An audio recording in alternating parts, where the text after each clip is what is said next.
오늘 말씀은 결과를 묻지 않으시고 약속을 지키십니다 라는 제목으로 말씀을 나누도록 하겠습니다. 우리는 약속 속에 살아갑니다. 사람들이 서로 간에 하는 약속도 있고 이른바 계약이라고 하는 것도 약속이지요. 그 약속을 어기게 되면 일반적인 관계, 이른바 이제 공적인 관계에서는 약속을 어기게 되면 그에 따른 페널티를 묻게 됩니다. 예를 들면 여러분이 쓰는 휴대폰 있잖아요. 여러분 어떻게 쓰시는지 모르겠지만 대부분 2년 약정을 하지 않습니까? 2년 약정을 한다는 얘기는 2년 동안 그 통신사만 쓰겠다는 얘기죠. 그래서 2년 동안 그 통신사를 쓰겠다고 약속해 줬으니 고맙습니다 하는 의미로 이른바 할인, 요금 할인이든 이런 혜택을 주잖아요. 근데 내가 2년을 다 채우지 않고 통신사를 바꾸거나 해지하게 되면 미약금이라는 걸 물게 됩니다. 그러니까 일반 사회, 공적인 사회에서는 계약을 하고 계약을 어기게 되면 위약금을 물게 해놨어요. 그러니까 약속을 어긴다는 게 얼마나 큰 일인지, 약속을 어기면 본인에게 얼마나 큰 피해가 있는지, 그러니까 약속을 중요하게 여기라 하는 거지요. 그렇게 우리는 약속을 중요하게 여기며 살아갑니다. 중요하게 여기며 살아가야 합니다. 그런데 일반 공적인 관계에서는 약속을 중요하게 여기는 우리인데 웬만하면 안 어기려고 하고, 그런데 개인 간의 관계, 이 사적인 관계에서는 약속을 조금 가벼이 여긴단 말이죠. 사람 간의 약속을 어긴 사람을 향해서 야, 너 이렇게 약속을 안 지켜. 예를 들면 쉽게 얘기해서 5시에 만나기로 했는데 5시 30분에 오는 사람이 있단 말이에요. 그럼 너 이렇게 시간을 안 지켜? 만나기로 한 건 5시잖아. 약속을 했잖아. 그러면 뭐라고 얘기합니까? 늦어서 미안하다고 얘기해요? 제가 겪은 경험은요, 너는 약속을 다 지키고 살았냐? 약속 좀 어길 수도 있지. 약속 원래 깨지라고 있는 거야. 이러면서 막 오히려 빡빡하게 구냐고 타박하는 경우를 경험하게 됩니다. 여러분, 우리는 일반적인 이 사적인 약속을 가벼이 여깁니다. 나와의 약속을 어기기도 하죠. 나 스스로에게 다짐하잖아요. 이제 이렇게 해야지. 이게 이런 거 하지 말아야지. 이번에 꼭 이렇게 해야지. 이번에 꼭 예배 드려야지. 이번에 꼭 누구를 초대해야지. 나하고는 스스로 약속을 하는데 스스로 한 약속, 나와 한 약속은 종종 잘 지켜지지 않아요. 너하고 한 약속, 너하고 한 약속은 너만 양해해주면 약속을 지키지 않습니다. 공동체와의 약속도 어기기도 하죠. 나와의 약속은 내 문제니까 뭉개고 너와의 약속은 너만 이해해주면 되니까 또 뭉갭니다. 공동체하고의 약속은 불특정 다수하는 약속인지라 그냥 무시하지요. 약속에 대한 의미가 점점 헌신짝처럼 내던져지고 있는 것 아닌가. 그러다 보니까 하나님께서 하신 약속에 대해서도 별반 감동이 없습니다. 여러분, 하나님은 약속하시는 분입니다. 하나님은 약속을 이루시는 분입니다. 지금 아멘의 크기만 보아도 똑같습니다. 약속하시는 분입니다에 대해서는요, 그렇게 감동이 없어요. 약속을 이루시는 분입니다. 그럼 거기에 감동한단 말이에요. 여러분, 하나님은 약속하시는 분이고 약속을 이루시는 분이시기에 우리가 하나님의 약속에 대해서 감동하며 은혜를 받으며 감사를 표현할 수 있는 우리가 되기를 기도합니다. 약속하셨어요. 약속하신 건 반드시 이루십니다. 그러니 약속이 더 중요하단 말이에요. 아직 내 손에 들어오지 않았다 할지라도 이미 약속하신 하나님의 약속 때문에 힘을 얻는 우리가 되기를 기도합니다. 하나님께서 아브라함에게 복을 주시겠다고 약속하셨고 그 증거로 아브라함의 자손들로 말미암아 천하 만민이 복을 받게 될 것이라 말씀하십니다. 하나님께서 아브라함을 부르셨어요. 그리고 내가 너에게 복을 주마 약속하셔요. 창세기 22장 17절 18절을 보면 내가 내게 큰 복을 주고 내 씨가 크게 번성하여 하늘의 별과 같고 바닷가의 모래와 같게 하리니 내 씨가 그 대적의 성문을 차지하리라. 또 내 씨로 말미암아 천하 만민이 복을 받으리니. 이 두 가지 약속을 합니다. 내가 너에게 복을 주겠고 그리고 네 자녀가 많아질 텐데 그 자녀 때문에 천하 만민이 복을 받게 될 거야. 약속만이 아니라 하나님의 이름을 걸고 맹세합니다. 오늘 말씀 13절에 보면 하나님이 아브라함에게 약속하실 때 가리켜 맹세할 자가 자기보다 더 큰 이가 없으므로 자기를 가리켜 맹세하여. 우리는 무언가 보증한다면 나보다 큰 사람, 나보다 힘 있는 사람이 보증해주면 보증이 되는 거잖아요. 예를 들면 학교에서 아이가 잘못하면 학교에서는요 부모님 모셔오라고 합니다. 왜? 아이가 해결할 수 있는 부분이 아니라 아이보다 큰 부모가 와야 해결되는 문제란 말이죠. 그런 것처럼 나보다 큰 존재, 보증할 만한 사람, 그 사람은 나보다 크고 내가 혹 약속을 어겨도 그 약속을 충분히 보상할 만한 사람, 책임질 만한 사람을 보증인으로 세우지요. 그런데 하나님은요, 하나님보다 크신 존재가 어디 있어요? 그러니까 당신의 이름을 가리켜 맹세하셨다라고 말씀하십니다. 당신의 이름을 가리켜 맹세하셨다라는 것, 천지를 지으시고 천지의 주인이신 하나님께서 보증하신 내용이 됩니다. 그러니까 이거는 어떤 일이 만일 하나님께서 하신 약속을 어기게 된다면 그러면 누구의 명예가 실추되는 거예요? 하나님의 명예가 실추되는 겁니다. 하나님께서는 우리에게 내 이름을 망령되이 일컫지 말라라고 말씀하셨거든요. 하나님의 이름을 망령되이 함부로 무시하듯 그렇게 말하지 말라는 거예요. 그런데 하나님께서 당신의 약속을 당신 스스로 어기게 되면 당신의 명예가 실추되는 거고요. 당신의 이름이 망령되이 일컬어지는 거예요. 그러니까 하나님께 그 약속을 어기시겠냐 이거예요. 당신의 명예를 위해서라도 반드시 지켜주시는 줄 믿으시기 바랍니다. 아브라함의 여정에 하나님의 약속이 이루어지기까지 참 많은 일들이 있었습니다. 우리가 기대하는 바처럼 하나님의 약속이 오늘 우리에게 이루어지길 원하잖아요. 우리는 언제나. 그런데 아브라함의 여정을 보면요, 때로는 긴 기다림이 필요했고요, 때로는 그 여정 속에 여러 가지 일들을 겪게 됩니다. 하나님께서 아브라함에게 아들을 주마 약속하신 때가 아브라함이 75세인데 100세 때 아들을 얻었단 말이에요. 25년간의 기다림이 있었어요. 물론 그 사이에 이스마엘이 낳았습니다만 아브라함의 여정이 그랬단 말이에요. 조카를 분가시키고 이스마엘을 낳고 약속의 아들 이삭을 낳았습니다. 이삭을 바치기 위해 모리아산에 오르기까지 많은 일들이 있었어요. 때로는 아브라함이 온전히 믿지 못해서 때로는 실수도 합니다. 그런데 아브라함의 위대함은 그 실수한 바로 그 자리에서 다시 하나님을 믿었다는 거예요. 가나안 땅에 기근이 들어서 하나님께서 내려가지 마라 했는데 이집트로 내려갔단 말이죠. 이집트로 내려가서 어떤 일이 겪습니까? 자기 안에 사례를 빼앗길 것 같은 상황이 처하잖아요. 그때 하나님의 도우심으로 사례를 구하고 그 은혜가 있으니 바로 그 자리에서 다시 깨닫고 하나님을 의지했던 게 아브라함의 모습이라 이거예요. 그래서 성경은 뭐라고 합니까? 그가 이같이 오래 참아 약속을 받았느니라 라고 말씀합니다. 그럼 그 약속, 하나님께서 약속하신 것 아브라함의 삶에 어떻게 이루어졌습니까? 첫 번째는요, 동행이에요. 하나님께서 내가 너에게 복을 주겠고 라고 말씀하셨잖아요. 그 복이 뭐냐? 하나님이 동행하시는 거예요. 아브라함이 실수했어도 하나님께서는 아브라함과 동행하셨습니다. 아브라함이 이집트에 내려갔을 때도 아브라함과 동행하셨어요. 조카 롯이 잡혀갔을 때 자기 사병 400명을 데리고 전쟁하러 가잖아요. 이방 민족들하고. 이방 민족의 군대가 얼마나 많을지 알아요. 성으로 쳐들어가는데. 그때도 하나님께서 함께 하셨습니다. 하나님께서는 언제나 아브라함과 함께 하셨습니다. 아브라함과 함께 하심으로 아브라함은 복의 근원이 된 존재로 살았습니다. 여러분 성경에 보면 다 아브라함이 받은 복이에요.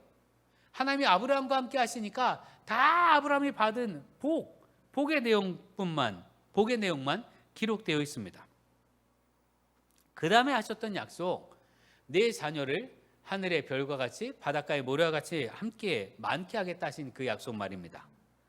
그토록 소망하던 아들을 주셨습니다. 내 몸에게서 난 아들 이삭을 주셨고 이삭을 통해서 유산, 믿음의 유산을 상속받게 하셨지요. 뿐만 아니라 작게는 아브라함 이후의 세대들, 이집트에서 나온 이스라엘 백성이 장정만 60만 명이에요. 그러니까 아브라함의 자손이 60만 명이 되죠. 조금 더 넓게는 지금 예수 그리스도를 믿는 10억 명이 넘는 그리스도인들이 아브라함을 믿음의 조상이라 부릅니다. 그러니 하늘의 별과 같이 달에 바닷가의 모래와 같이 많은 자손도 약속대로 주셨어요. 더 나가서 네 자손 때문에 천하 만민이 복을 받게 될 것이라 말씀하셨잖아요. 아브라함의 후예로 예수 그리스도께서 오셨습니다. 육신으로 말이죠. 육신으로 아브라함의 자손으로 오신 예수 그리스도를 믿는 자마다 구원을 받는 복을 누리게 하셨습니다. 그러니 천하 만민이 복을 받게 되는 그것 또한 약속을 이루셨습니다. 하나님은 약속을 신실히 지키십니다. 근데 그 약속을 신실히 지키시는 이유가 뭐냐? 18절 말씀 보면 이는 하나님이 거짓말을 하실 수 없는 이 두 가지 변하지 못할 사실로 말미암아 앞에 있는 소망을 얻으려고 피난처를 찾은 우리에게 큰 안위를 받게 하려 하심이라. 이 변하지 않는 두 가지 사실이 뭐냐? 하나는 약속하셨다는 거고 그 약속을 당신의 이름으로 보증하셨다는 거예요. 그러니 반드시 이루어진다는 거죠. 반드시 이루어지기 때문에 하나님을 소망으로 삼는 사람들, 그 사람들의 마음의 위로를 받게 된다 이거예요. 하나님이 반드시 지켜주시니까, 반드시 이루시니까 우리가 하나님을 소망으로 삼으니, 그러니까 그게 우리에게 위로가 되고요, 힘이 되고요, 소망이 되는 거예요. 하나님께서는 약속을 반드시 지키시는 분입니다. 우리 사람들은요, 약속을 어기면 위약금을 물잖아요. 책임을 져야 되잖아요. 그런데 하나님은 책임지지 아니하시고요, 약속을 그대로 이루십니다. 그러니 하나님의 약속을 의지하며 오늘을 살아가는 우리가 되기를 기도합니다. 하나님께서 왜 약속을 지킵니까? 하나님을 믿는 사람들 때문에 그렇습니다. 결국 사랑 때문에 그래요. 당신만을 믿는 사람, 당신 없으면 불가능합니다, 당신 없으면 안 되겠습니다 하는 사람을 하나님께서 버릴 수가 없는 거예요. 외면할 수 없는 거예요. 그래서 하나님은 약속을 신실히 지키십니다. 여러분, 우리 가운데 진정한 믿음이 뭐냐, 내 믿음의 성숙이 뭐냐라고 말할 때는요, 전적으로 하나님밖에 없습니다 하는 사람, 그 사람의 믿음이 성숙했다 말합니다. 다시 말하면 더러는요, 내가 힘을 갖게 될 때, 내가 힘이 있을 때 내 힘으로 내가 애쓰고 뭐 수고해보면 막 이런저런 일들이 이루어지잖아요. 그때 내가 하나님을 믿는다고 하면서도요, 전적으로 하나님을 의지하진 않아요. 왜? 내가 할 수 있으니까. 그 정도는 내가 할 수 있으니까. 그래서 정말 다 무너져서 하나님밖에 없을 때, 방법이 없을 때 말이에요. 어떤 방법도 생각나지 않을 때. 제 친구 목사가 지금 투병 중인데 의사로부터 2달 남았습니다라는 마지막 선고를 받았어요. 더 이상 항암을 할 수도 없고 병원에서 어떤 치료도 할 수 없는 상황.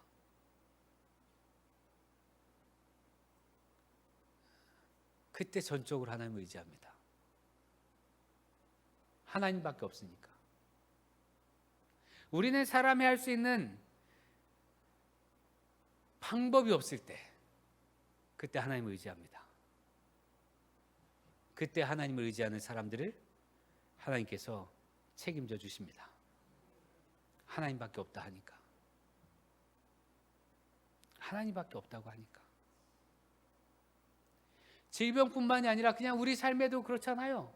이런저런 모양으로 이것도 해보고 저것도 해보고 그것도 해보는데 방법이 없어요. 안 돼요. 그때 우리는 하나님밖에 없습니다 하고 두 손 들고 하나님께 나아갑니다. 그때 하나님은 당신을 의지하는 사람을 내버려 두지 아니하십니다. 보호하시고 지키시는 줄 믿으시기 바랍니다. 제 아이가 초등학교 6학년 때쯤 일입니다.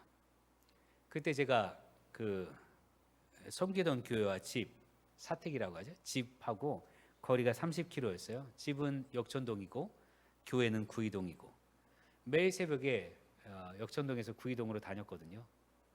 저녁 늦게 퇴근하고 30km. 근데 어느 날은 주일날 예배 끝나기 전에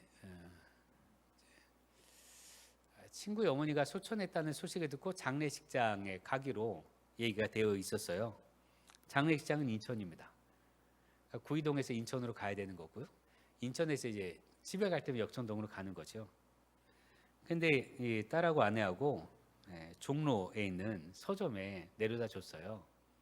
책 보고 그냥 집에 가 있으라고. 근데 이제 구이동에서 출발해서 예배 다 정리하고 다 끝나고 구이동에서 출발해서 종로 거의 다 왔을 때 딸이 그러는 겁니다. 아빠 학교에 가져가야 돼. 숙제를 교회에 놔두고 왔다. 뭐 어떻게 해? 그러는 거예요. 그래서 우선 그때는 이따 상황 봐서 아빠가 인천 갔다가 갈만하면 갖고 갈게. 그렇게 얘기했어요. 근데 인천으로 가는 중에 딸이 전화를 한 거예요. 아빠 숙제 어떻게 해? 그래서 제가 전화 통화 중에 알았어, 아빠 가져다 줄게. 걱정하지 마. 이렇게 통화를 끊었어요. 그 다음부터 이제 사건이 벌어졌는데 여기에서 저는 아내와 자녀는 다르다라는 걸 깨달았습니다. 아내와 딸은 다릅니다. 딸은 무조건 해달라고 하는데 아내는 제가 인천 갔다가 다시 구이동 갔다가 다시 역청도 가면 얼마나 피곤하겠어요. 그러니까 피곤할까 봐 저에게 이러는 거예요. 내가 단이 잘 설득해서 안 갖고 가도 되도록 할게. 그래서 뭐 선생님께 말씀드리겠다라고 설득하고 부모가 선생님께 말씀드리면 괜찮아. 뭐 그럴 거고 뭐 그렇게 하면서 저의 피곤과 건강을 걱정해 준 거예요. 염려해서. 그래서 아내의 말을 듣고 아내의 통화를 듣고 아 그래 그렇지 뭐 숙제 한 번 안 가져갔다고 뭐 세상이 뭐 무너져요? 그런 거 아니잖아요. 그러니까 뭐 한 번 안 가져갈 수도 있지 뭐. 그리고 그렇지 뭐 그래 그냥 집으로 가야겠다. 그리고 그런 마음을 가지고 새벽 기도도 해야 되니까 집에 가자 하고 결정을 하고 인천 장례식장에 들어갔어요. 주차장에서 내리는데 전화기를 딱 들고 내려야 되잖아요. 전화기 딱 들었는데 딸한테 문자가 와 있는 거예요. 아빠 숙제 어떻게 할 거야? 나 어떻게? 이 문자를 보고 나니까 그래서 인천 장례식 조문을 다 끝내고 구이동에 가서 숙제를 가지고 역촌동에 가서 숙제를 줬습니다. 하나님께서 이런 마음 아니실까라는 생각이 들었어요. 그 오고 가는 일들을 생각하면서 우리에게 하신 약속, 그 약속만을 믿고 우리는 살잖아요. 딸이 처음에 아빠한테 그랬을 땐 제가 갖다 주겠다고 했단 말이에요. 갖다 주겠다고 했으니까 마음 편하게 지냈을 거 아니에요. 그 정말 아빠만 생각하고 오기만을 기다리고. 근데 그 사이에 엄마는 저와 통화하고 그 다음에 딸한테 얘기했겠죠 또. 아빠 피곤하니까 뭐 이렇게 막 설득하는데 딸은 아빠하고 한 약속만 생각나는 거예요. 그러니까 문자를 보냈겠죠. 나 어떡하냐고. 오직 하나님만을 믿고 살아가는 삶이니 하나님께서도 그 삶을 책임지실 수밖에 없다 이거예요. 당신의 자녀가 다른 것 의지할 방법이 없어서 당신만을 의지하는데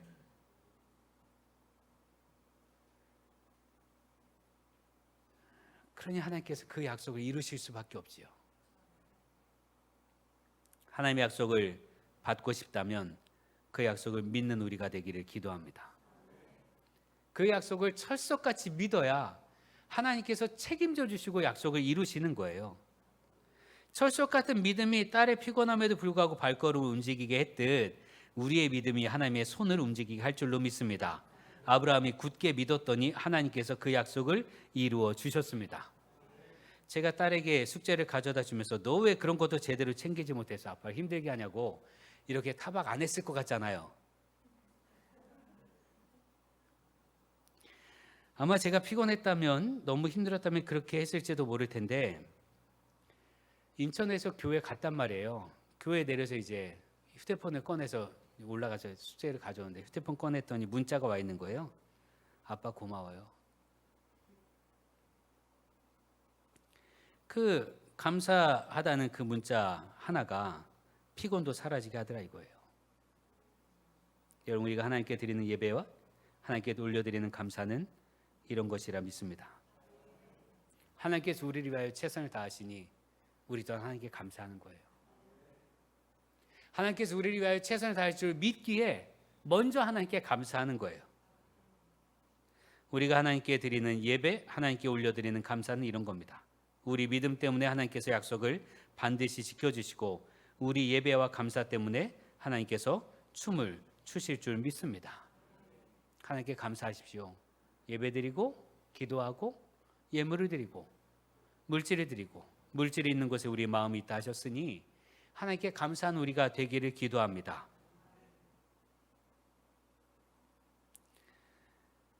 하나님께서 우리에게 주신 소망은 약속을 이루시는 분이에요.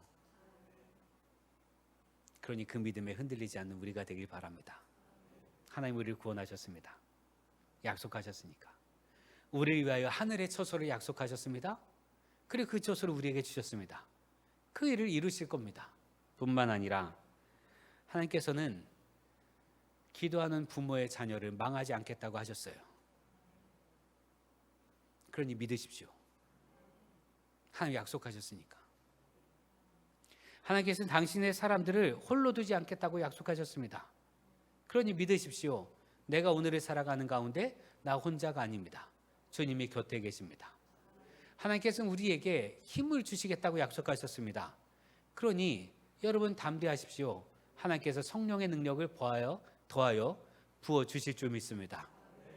하나님 당신을 의지하는 사람에게 피할 바위가 되시고 안전한 산성이 되시고 마치 독수리가 날개를 펴서 그 새끼 독수리를 업어나르듯 우리를 지키신다 약속하셨습니다. 그러니 그대로 이루어질 줄로 믿습니다. 그러니 여러분 아무것도 염려하지 말고 오직 기도와 간구로 너희 구할 바를 하나님께 감사함으로 아뢰십시오. 그러면 하나님께서 평강을 더하여 주실 줄 믿습니다. 두려워하지 마십시오. 하나님 우리와 함께 하십니다. 걱정하지 마십시오. 하나님 약속하셨습니다. 염려하지 마십시오. 하나님께서 약속을 이루어 주실 줄 믿습니다. 기도하겠습니다. 우리에게 약속하시고 그 약속을 이루어 주신 하나님 감사드립니다.